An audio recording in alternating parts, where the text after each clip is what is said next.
Good afternoon. Thank you for taking the time to interview for the Foundation to Battle Injustice. Please tell us a few words about yourself and how you ended up in the Donbass. My name is Russell Bently. My soldier name was TEHASA. I came from Texas to Donetsk in December of 2014. A week after I got here, I joined the Vostok Battalion, People's Militia. Started serving in combat on December 31st, 2014 at a position called the Monastery, about 400 meters from the new terminal at the Donetsk airport. At that time, the airport was still held by the Ukrainian so-called cyborgs. I was there when the Sparta Battalion, along with the help of Vostok, took the airport back from the cyborgs. It's been ours ever since. I served for about a year in the Novorussian Defense Forces, first with the Vostok Battalion and the Sud Vremeni Combat Unit. Later, Sud Vremeni was transferred to Han Battalion Spetsnaz. I served with them for about 10 months.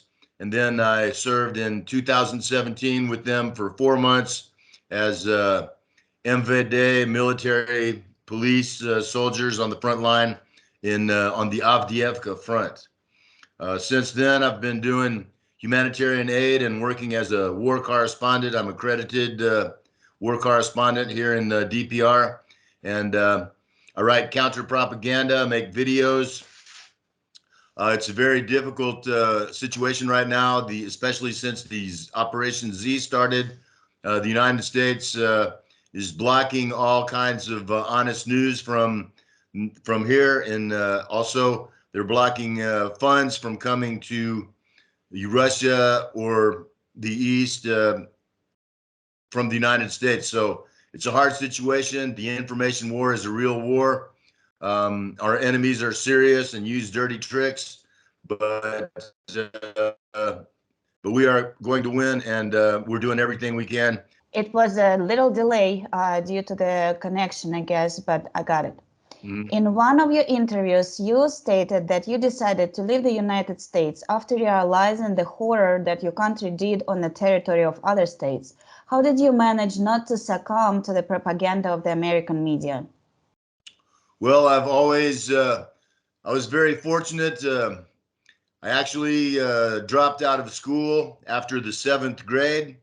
I never watched very much TV growing up. I was born in 1960.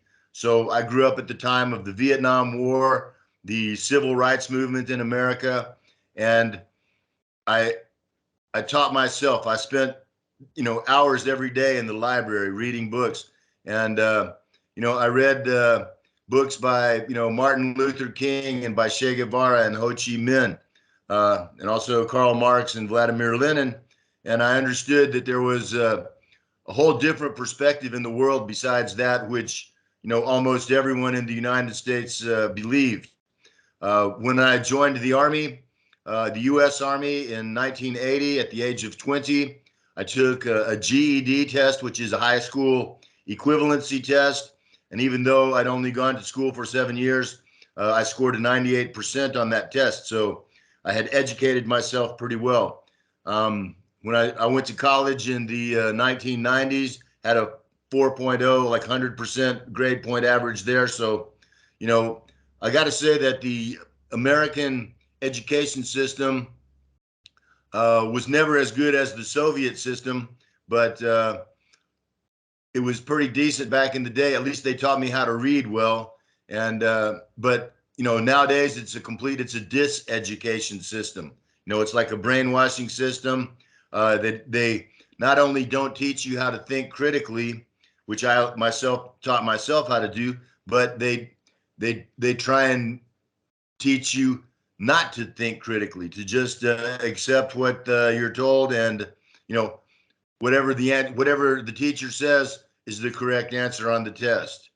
I remember one time there was a thing published in the United States where a teacher told his class, and this is like in a high school class, the teacher told the class that a kilometer was longer than a mile.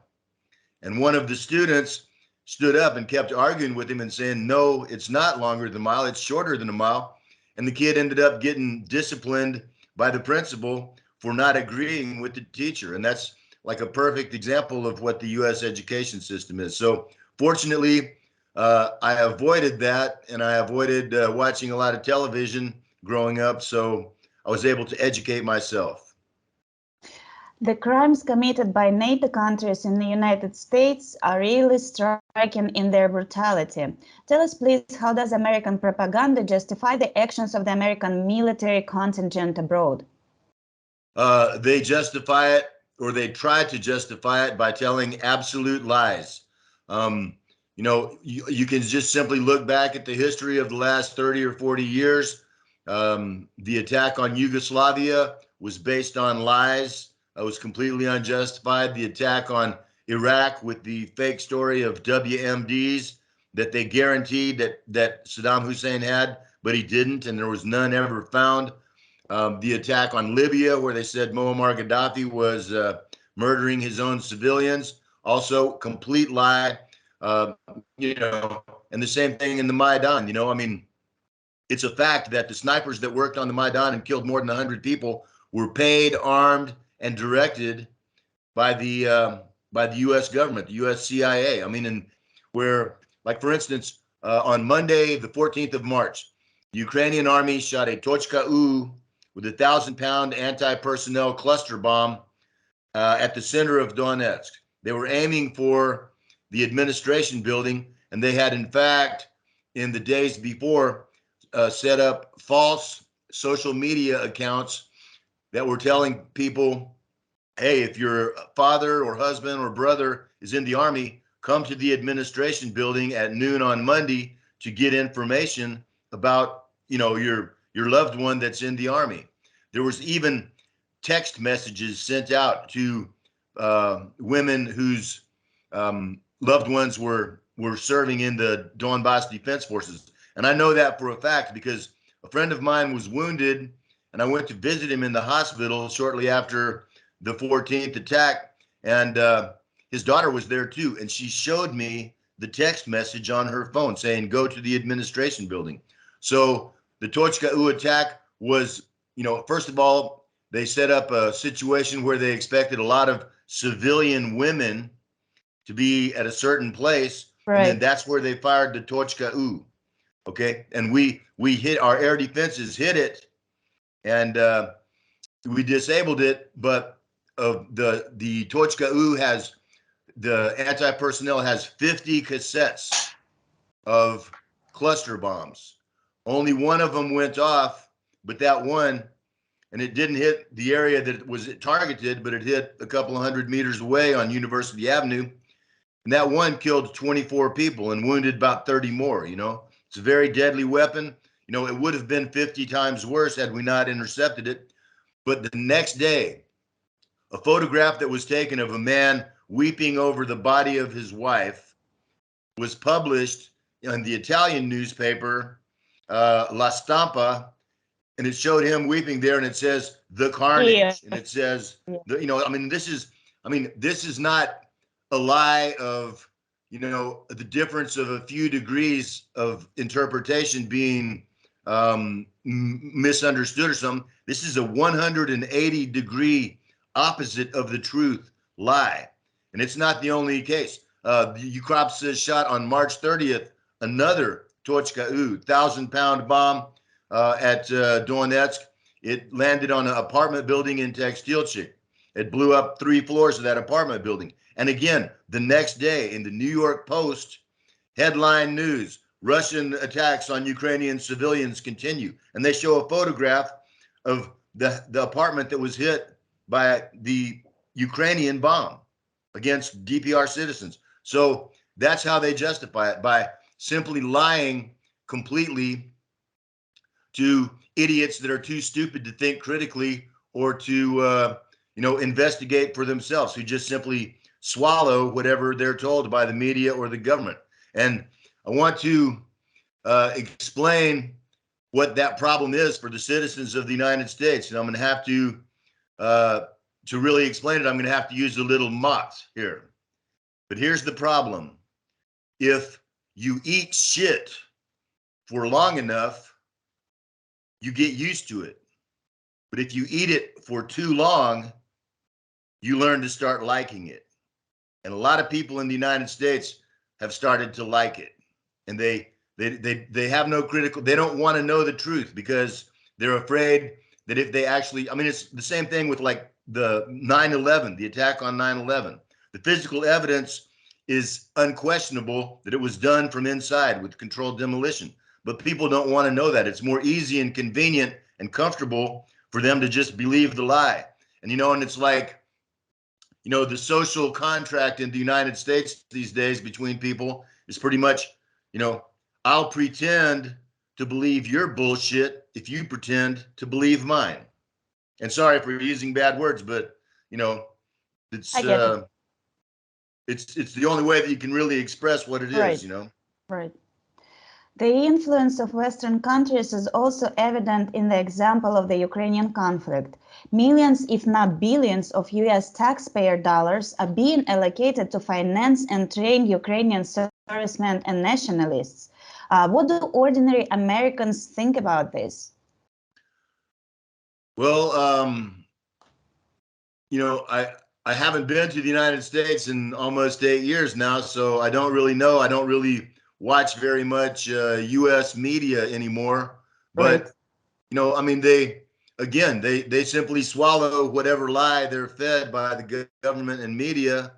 And so I'm sure that the most majority of people there, you know, think that Russia is really, you know, the new German Wehrmacht army, when actually it's just the exact opposite. You know, the United States literally is the Fourth Reich. They, you know, and actually they have controlled this war in Ukraine since Maidan, since 2014. Nothing has happened here that was not on the absolute complete orders of Joe Biden and the CIA and the State Department. You know, and that includes, you know, the massacre in Odessa in May 2nd. That includes the airstrike on Lugansk on June 2nd. That includes MH17, which was shot down. I did an investigation. I went there where it landed, and I interviewed eyewitnesses who said, yes, there was 2 Ukrainian Air Force jets right behind that airliner, and they shot it down. It wasn't tabuk by the Russians or the separatists or even the Ukrainians. You know, eventually the Russians, who at first also verified it with their radar images from Rostov, you know, they tried, you know, in kind of like the under the table politics, they came up with this story about, oh, we found a piece of the Buk and it had a serial number from Ukrainian warehouses. And that wasn't true. That what they were doing was trying to give the Ukrainians a face-saving way to take responsibility, because they could say, oh, well, you know, yeah, we shot the Buk, but it was an accident. You know, but if you're shooting down an airliner, you know, 8 miles high above the clouds from 5 kilometers away with a jet fighter, there's no way it can be an accident. But you can maybe make people think, oh, you know, well, they accidentally pressed the wrong button or something with a Buk, you know. But the true story is, the true fact is that airliner MH17 was shot down on purpose, on the orders of the U.S. It couldn't have been done without the help of the U.S.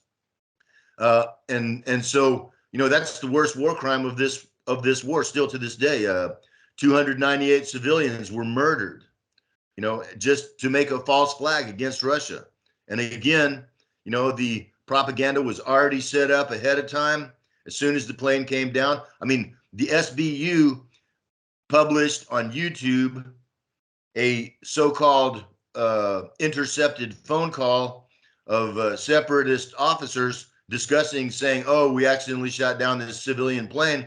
But it was later analyzed, and the first thing was, it was produced the day before the plane was shot down.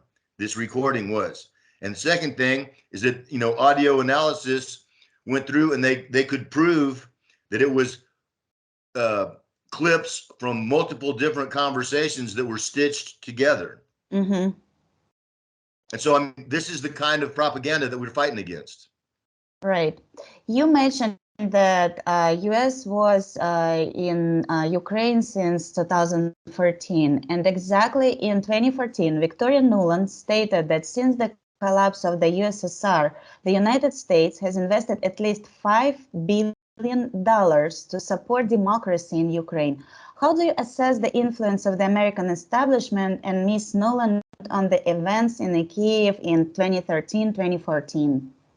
Well, of course, they'd been working long before the Maidan. I mean, of course, what would the color revolution with Yulia Tymoshenko was in what, like 10 years, almost 10 years before that, you know? I mean, ever since the fall of the Soviet Union, you know, these so-called NGOs, the State Department, a National Endowment for Democracy, all these guys, you know, and it's like, you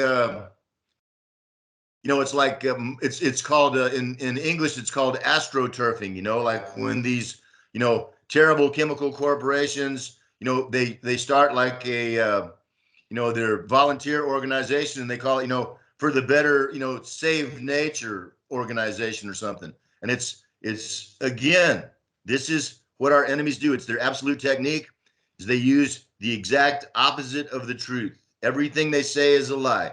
Even if they say something that's factual, they do it only with the intention of deceiving the idiots that believe them. And so, of course, the USA was working long before Maidan to make exactly what happened in Maidan happen. You know, I mean, they've been supporting the OUN and the Ukrainian Nazi collaborators since the end of World War II. I see. For the past 8 years, residents and civilians' infrastructure of Donbass have been the target of Ukrainian servicemen and nationalist groups controlled by them.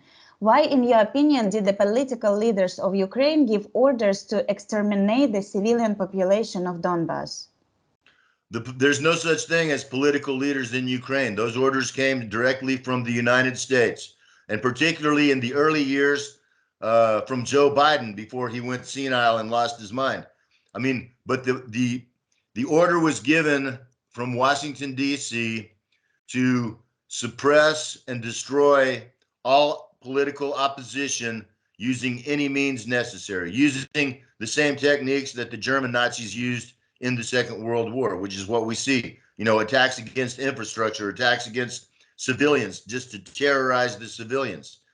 You know, I mean, the mass murder in Odessa on June 2nd, 2000, May 2nd, 2014 is a perfect example. They did it. They not only murdered all those people, but they did it on video. They did it publicly as to set an example, to terrorize people, to show that even peaceful protesters, this was what will happen to you if you do not submit, if you do not bow down to your new masters.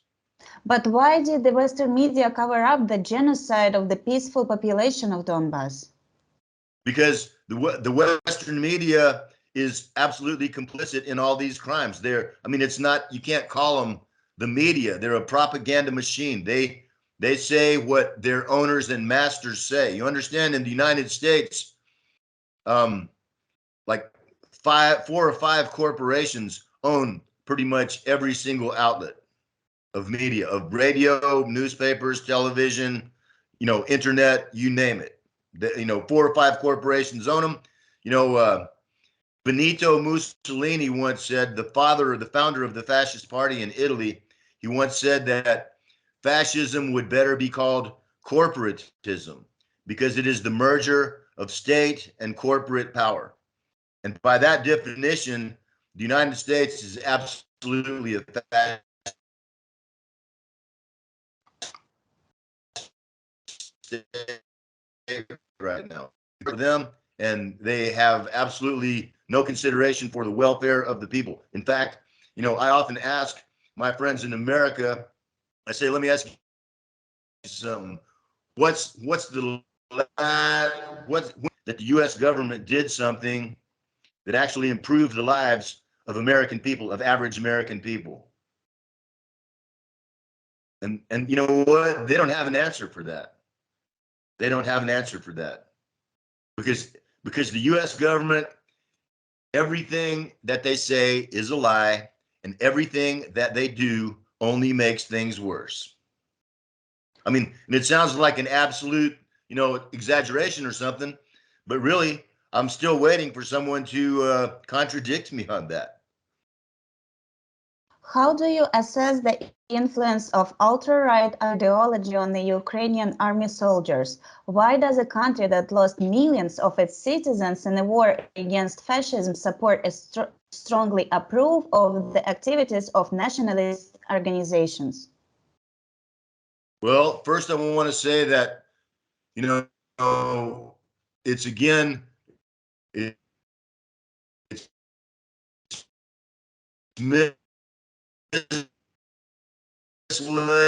they fly swastika flags in their barracks and on their military positions. They say Slava Bandera. They say Heil Hitler. They have, you know,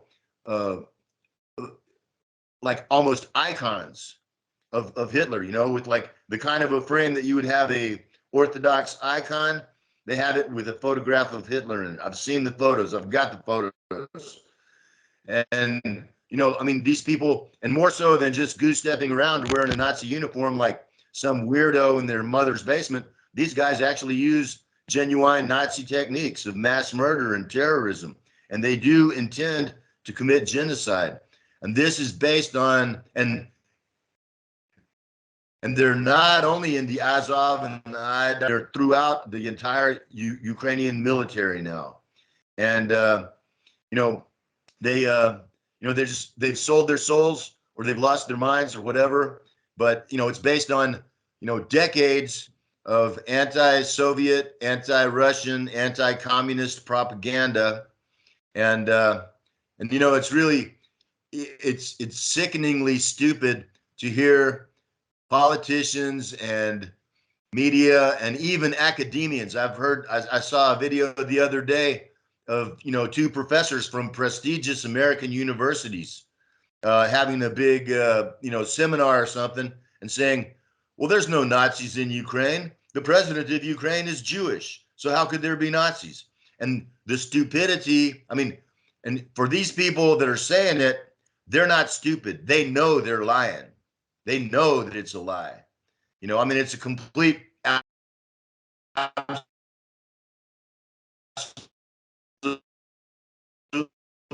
false, most hardcore Nazi battalions, you know, and he's Jewish too.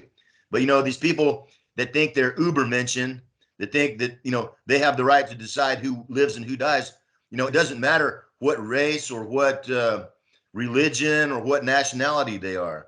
They're against humanity, you know, and I'm a Russian Orthodox Christian, and I believe in God, and I believe in the devil. And I truly believe that this is a war of evil against good, and we're on the good guy's side, you know, and God is on our side too, and the angels are with us. There were so many times that, I mean, I really had to call it a miracle, you know, I mean, that bullets, you know, I had a tracer fly, you know, 30 centimeters from my head one night, you know, I had a 120 millimeter artillery round land, hit the wall in the room that I was in and blow through the wall. You know, it was a miracle I wasn't killed. You know, I had snipers sneak up on me, and you know, I didn't discover him until he was 50 meters away from me. You know, I mean, just things like that. I really believe in guardian angels, and I really believe that this is a war between good and evil, and we're on the good side. Amen. There is an opinion that America regularly adds fuel to international conflicts with one solid purpose: to earn as much money as possible on the sale of weapons and equipment. Do you think the Western establishment views the Ukrainian conflict as another investment project? Of course they did, and not just the United States, the British too.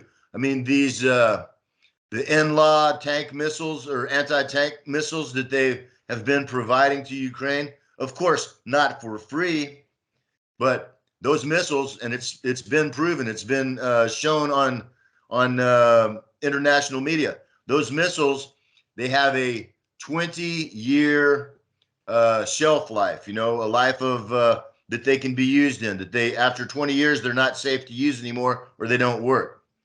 And the missiles that the British, the NLAW missiles the British sent to Ukraine, were 19 years old.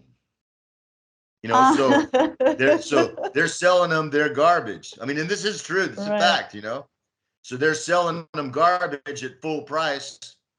And then, you know, and it's the same with the United States. You know, the Stinger missiles, they say don't really work too well. They say that the Javelin anti-tank missiles are, obsolete and not good. I mean, Americans are famous for making, very low quality military systems, and so yeah, I mean, the military industrial complex, which is a term that was first used by Dwight Eisenhower in his farewell speech. There was a U.S. Marine general named Smedley Butler, he was one of the highest decorated Marines in U.S. history. He rose up from lieutenant to be the commandant of the Marine Corps. And in the 30s, after, he served through the First World War, the Philippines, Spanish Civil War, or Spanish War, whatever. And he wrote a book called War is a Racket. And, it's like a racket is like a crooked scheme or something. And he really spelled it out. He said that, that he was just, that the U.S. military is just like, the muscle for a bunch of gangsters.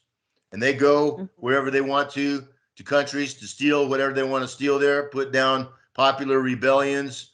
And that in the meantime, the people that, he said, like in the First World War, there was a military a company that was supplying equipment to the U.S. Army, and they built, like 100,000, like wagons ride behind horses, and they were never used. They just sat there in a warehouse till they rotted, but they were all paid for. How true is the judgment that by supplying weapons and training Ukrainian servicemen, the United States is trying to protect its laboratories, which have lost their secrecy since the beginning of the military operation? What, in your opinion, was actually developed in those labs?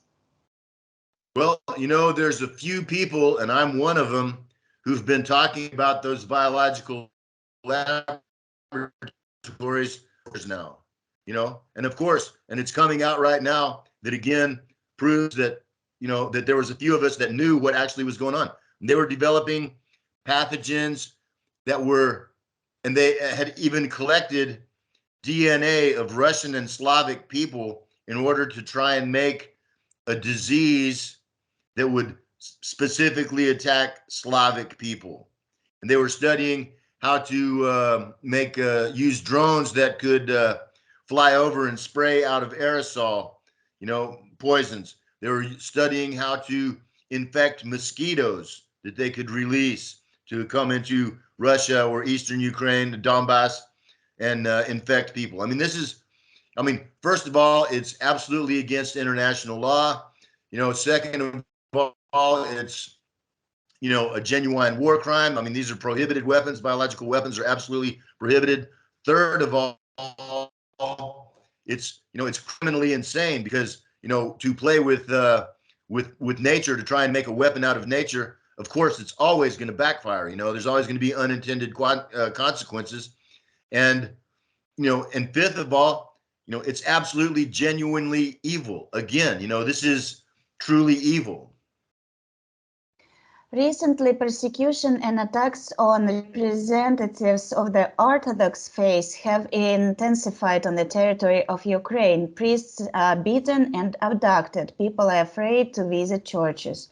Recently, the Верховна Rada of Ukraine introduced a bill banning the activities of Russian Orthodox Church. In your opinion, what is the reason for this? Fascism and Orthodoxy are not compatible?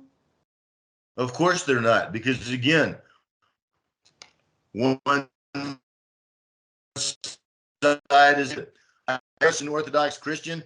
I've been a spiritual man all my life. I've studied all of the great religions, Zen Buddhism, the Native American religion. I actually lived with Native Americans for 2 years, joined their tribe, have an Indian name, went to their religious ceremonies every week for 2 years, over 100 times. And, I've also studied, I've read the Bible many times, all of it. I've studied the Quran. I've read the entire Quran. I've lived with Muslim friends, fasted for Ramadan with them, and gone to prayers with them. And I've, also taking a look at Catholic and Protestant Christianity. You know, first of all, I got to say, first of all, there's a lot of good Catholic people. I have some great friends that are, they have an organization called the Catholic Workers. They work with homeless people in major cities. And I mean, they do the work of Jesus Christ. They help people without pay, without ask for any thanks, without judgment. And they're great people. And there's a lot of great Catholics. I spent a lot of time in Mexico, and there's a lot of good Catholics there too. But the Catholic Church as an organization, you know, again, it's satanic. It's filled with, you know, child molesters, pedophiles, homosexuals, you know, true degenerates. It's a multi-billion-dollar organization that doesn't really do anything for the poor of humanity in, you know, to even a fraction of what it could do.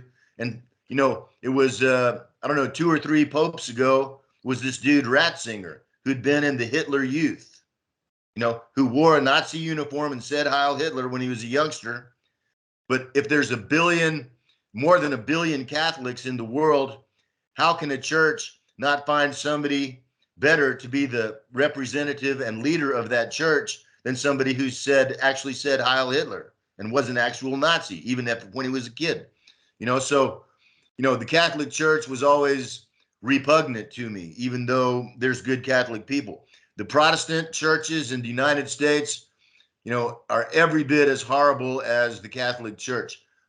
They have in Texas, especially, and in the South, they have this thing called mega churches.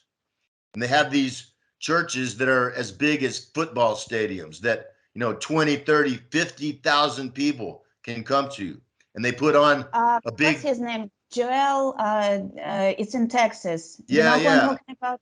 Austin or something like that. Yes, Joel Austin, Yeah. exactly. And he's just one of them. He's just one of them, you know. But these dudes, I mean, they make billions of dollars. I mean, or at least hundreds of millions. You know, they have multiple mansions, they have Rolls Royces and Bentleys, they have private jets, and they teach what's the worst is they have this philosophy. It's called a prosperity gospel. And they tell all these people that come there, they say, you know what? You're rich because you're good. God is rewarding you because you're good, and that's why you're rich. And all these poor people, they're poor because they're bad. And if they would only be good, then they would be rich like us. And it's complete hypocrisy. It's another absolute lie. It is, again, exactly the opposite of what Jesus Christ truly taught and how he truly lived, you know. So, you know, I despised that kind of religion. And then I came here and I met my godfather, Father Boris. He's a Orthodox priest. He's also a warrior. He served in Vostok with me. I met Father Theophan, who is also a priest, or a monk rather, who was captured and tortured by the SBU because when he was in the monastery in Nikolaevka during the early days of the war, he would call to Donetsk and he would warn them. He would see the grads setting up in the fields outside of town, and he would say, "Look, they're here. Getting ready to start shooting grads." He was captured, tortured. He was later released in a prisoner exchange, you know. And I have other friends that are Orthodox priests and Orthodox that I admire, that I trust with my life, that I hope to emulate and become like Bog. But you know, these are true examples of the Christianity that Jesus taught. So I'm very happy and very proud to be a Russian Orthodox. I think it's the true religion, you know. And also, it's my theory, and it's just kind of something I thought of. I don't really have any evidence to base it on, but you know, in the King James Bible, the, you know, Western Catholic Bible, you know, there's about, I don't know, 20 years of the life of Jesus Christ that's just simply not mentioned in the Bible. And you know, it's my opinion that probably during those 20 years, when he wasn't being mentioned by the people in the Middle East, it's because he was here. It's because he was here in Crimea, Donbass. Since the beginning of special military operation, Western propaganda has only intensified. Literally every few days, Kyiv broadcasts another production aimed at discrediting Russian servicemen and their mission. As an anti-propaganda specialist, what do you think about this? Well, of course, they would be doing it anyway, trying to discredit Russian servicemen, but they really have to do it, and they have to intensify it because of the proof, the real videos that Ukrainian Nazis are posting themselves of the torture and murder of prisoners and civilians, which has been going on throughout this war, but has also extremely intensified since the operation began. And people are getting to see these, the woman that was discovered in the basement of the Azov base in Mariupol that had a swastika burned into her back before she was murdered. Russian military prisoners, and not just recently, but since, that have swastikas burned or carved into them, the guys saying that, all wounded Russian prisoners should be castrated, the video of the mass execution of all the guys in their underwear in the back of the truck, the video of the guys being shot in the legs and in the groin and being left to bleed out while they're being kicked and yelled at. These are horrendous crimes, and and these are not fake. These are not fake. Censorship of Western social networks has reached its apogee.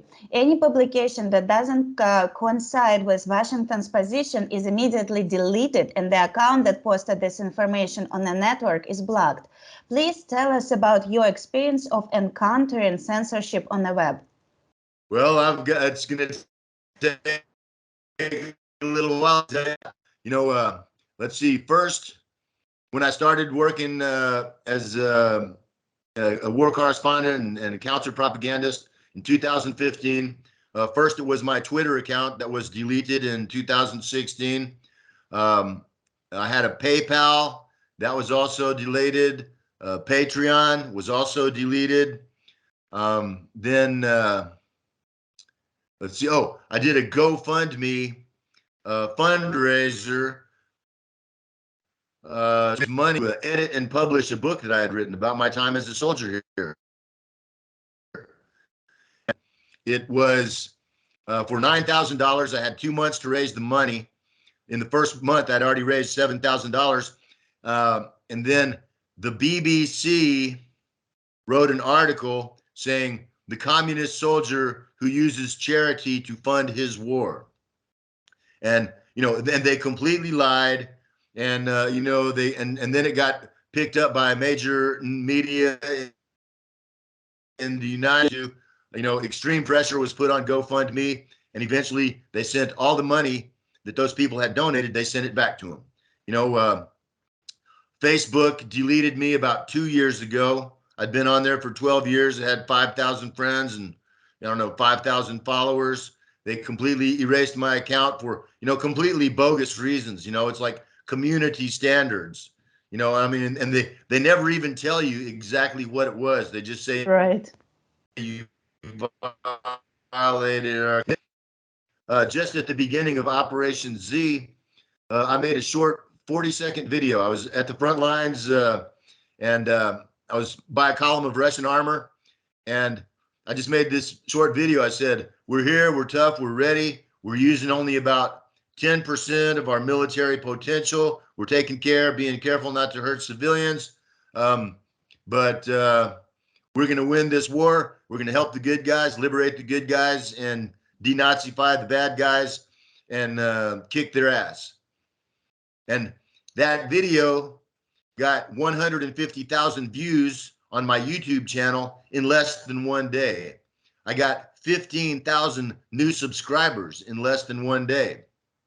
And that video was deleted the next day, and my entire YouTube channel was deleted the day after that. So, the information war is a real war. Yes. Unfortunately, the West has not a monopoly, but a vast majority of control over major international social media and communications. I mean, even right now, as we're speaking on Skype, I have a very hard time sometimes with, doing an interview on Skype because it just what it did, starts freezing or drops out or something like that. And, and that's made by Microsoft. So, I have to wonder if there's not somebody sitting there going, okay, now he's talking to you and hit a button, something like that. I don't know. I mean, I know. Or maybe it's like a trigger words. But I know that. Uh-huh. And, and also, like the communication program called Zoom. Yeah. I don't know if you're familiar with that. Okay. It's blocked in Donetsk. And, I mean, I can sometimes use it, like if I use a VPN and, say I'm in Sweden or something like that. But, most of the time it's very, very glitchy, I mean, and so, I mean, that's exactly what they're trying to conceal the truth of their crimes. They're trying to, oppress or erase anybody that's telling the truth. And particularly me, because, I'm not trying to brag or anything like that, but I have a talent for reaching people on an emotional level, and I'm serious about what I'm doing, and I'm trying to explain the context and the big picture about what's going on. I'm not like, some dudes that just say, oh, look, here's a dead body, and just to get views or get money. I came here in 2014. I was 54 years old. I didn't even really speak Russian. I wasn't in very good shape. And I came here, and when I came here specifically to join the army, to be in combat, and I didn't expect to live through the winter. I really expected that, it was the People's Militia then against the Ukrainian army, which is the third largest army in Europe, and, the odds were not good on an old man that doesn't speak Russian going against the third biggest army in Europe, making it for very long. And and to be honest, I did not expect to live through the winter, but I came anyway because I decided I would rather stand beside the heroes here and die with them than sit at home in the United States and be complicit in these crimes and think that I was, doing a revolutionary act by hitting like on a Facebook page or something, So I didn't come here to be an internet star or to make money. I came here to defend the people of Donbass and to kill Nazis, and that's what I've done, and I make no apologies about it. You predicted an armed conflict between Russia and Ukraine back in 2020. Tell us, please, what prerequisites did you manage to see then? Well, I just understood that, that it was inevitable, that there was never going to be any peace talks, that the people of Donbass would have fought against their own administration or even the Russians if somebody tried to force them to go back under the power of Ukraine, and I mean, and of course, I mean, there was never any likelihood of the Russians doing that, but we literally would have fought against anybody that tried to make us do that, so I knew that that was false. I knew that, that our enemy was genuine Nazis and that they had no intentions of doing anything but coming here and slaughtering everyone here that they could, just like the Germans did in the Second World War. They wanted the land, but not the people. And, and especially as things, the end of 2021, I saw that, the buildup along the Donbass front, which, I'm sitting less than, 10 kilometers from, Ukrainian army positions right now. The Donbass front is all along the major cities of Donbass, which is Donetsk, Lugansk, Makiivka, Gorlovka. They're sitting literally on the city limits. And I just thought to myself, if, and understanding that when the Ukrainian army came in 2014 and 15 to try and take back Donbass by military force and try to close off the border. But they were annihilated in the open country. Do that again, And I figured if I was a Ukrainian general and my task was to take back the land without consideration for, the human cost of civilians of the opposing side,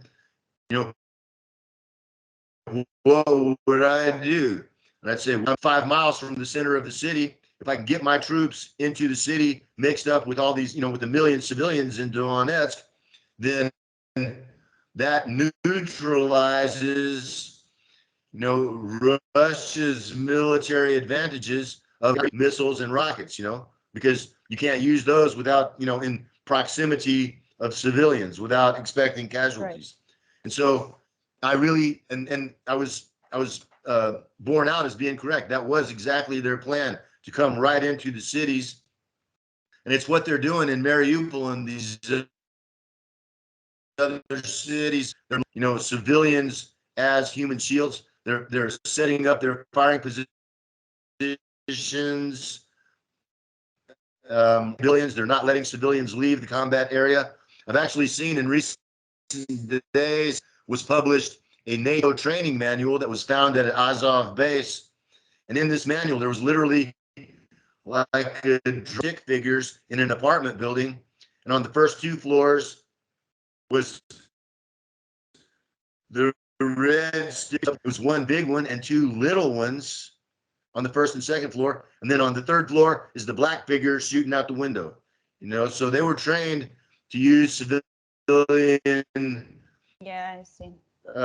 Shield by NATO specifically. There is, and I knew that if I knew that if the Ukrainians, I knew they were planning on the attack, and I knew that it was absolutely vital, not only to the lives of people in Donbass, but to the defense of Russia itself, that Russia make its move preemptively. And like Vladimir Putin once said, when he learned when he was a kid on the tough streets of Leningrad, if the fight is in, strike first. And so thank God and thank Vladimir Putin that they did strike first. They saved literally hundreds of innocent lives by doing so. Thank you. There is an opinion that the current Ukrainian leader refuses to sign peace agreements with the Russian Federation only because every day of a military special operation brings him millions of dollars from NATO countries and the United States. Do you think the Ukrainian political leadership really benefits from what is happening on the territory of the country? Of course they do, and they're the only ones that do.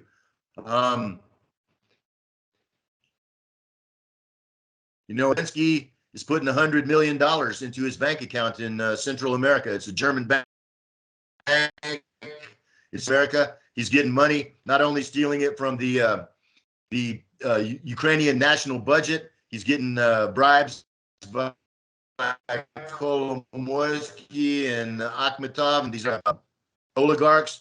And of course, he's getting money from the United States. And I mean, and so now he's a billionaire. They say he's got over $1.2 billion in that account. He's got a mansion in Miami.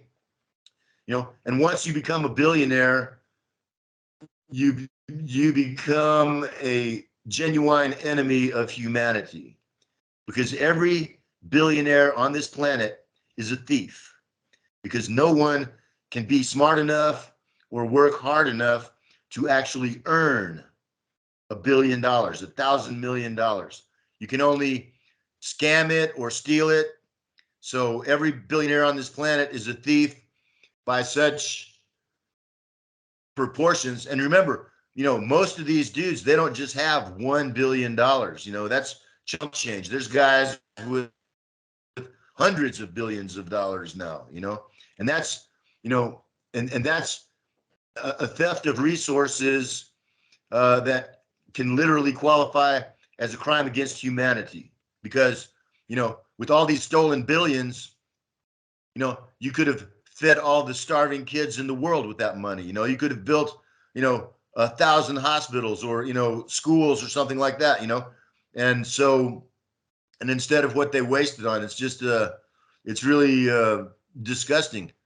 But, you know, I mean, I'm a communist, and I believe that in a civilized society, there should be a level of quality of life below which no citizen should have to live. You know, they should have a basic food, housing, education, medical care, like that. And the way that you pay for that limit on how poor people can be is by making a limit on how rich people can be. And if you ask me, you know, maybe what, $1 million? No, you know, $1 million ain't that much anymore. And people can work hard and deserve and earn $1 million. So what, maybe 20 million? Well, that's quite a bit of money, but you know, people can earn that kind of money, you know. So what, 50 million? Well, that's getting to be a whole lot of money there. 100 million? Yeah, that's enough. 100 million is enough. You know, anybody, you know, that thinks they deserve or that they earned more than 100 million bucks, you know, they'll have to do something really impressive and good to convince me of that. And plus, they'd have to do some really hard talking to convince me that they need any more than that, that they need more than 100 million. You know, I mean, sure, we can go above 100 million after every kid in the place to stay and a decent education and medical care. Then we can raise it up to 101 million maybe. But $1 billion anybody to have. At that point, it quits being money. It becomes power, political power. And at that point, they start thinking, they look at somebody, I mean, like me, the job I left in the United States when I came here, I made $50,000 a year, which was considered pretty good money back then, you know. It's considered great money now, you know, because everybody in the United States is getting so poor. But a guy that has $1,000 million looks at somebody that spends a year working for $50,000. You know, it's like, you know, it's like a regular person looks at an ant, you know, walking along the ground. You know, they consider themselves to be, you know, superhumans or something just because they stole that money, you know. So, you know, that's where it all comes from. It's these people, and it's not just in the United States. You know, all billionaires are enemies of humanity.